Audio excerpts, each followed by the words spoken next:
সারেঙ্গা মার্কেটে বন্ধুরা এখন ফুলটি জল পড়েছে পুরো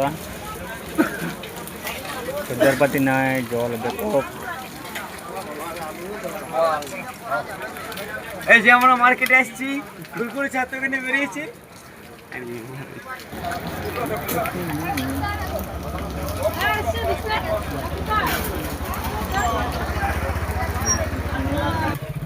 দাদা বাজারে এসছে এখন মানে বাজারে জল মানে কিরকম হচ্ছে মানে বাজারটা জলটা জল বেশ ভালোই হচ্ছে, গুড়ি গুড়ি পড়ছে জলটা।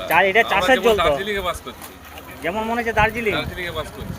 কারণ দার্জিলিং এ যে বৃষ্টিটা হয় মানে সেই বৃষ্টিটা হচ্ছে। আচ্ছা আচ্ছা আচ্ছা আচ্ছা আচ্ছা মানে এটা বর্ষার জল তো মানে এই জলটা না হলে তো চাষও হবে না নাকি?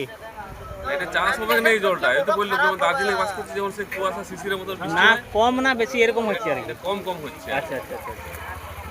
ঠিক আছে কাকা, আজকে বর্ষার টাইমে সকাল থেকে জল তো তাহলে বাজারটা কিরকম? লোকজন নাই, মন খারাপ কাকার আমার, লোকজন নাই, বিক্রি বাটা নাই, এত সব মাল আছে রেডি এখানে, সব কিছু চাষের জিনিস বন্ধুরা বুঝতে পারছো তো। লোকজন না পেলে কাকে বিক্রি করবি? হ্যাঁ এটা খদ্দের আছে তো। হ্যাঁ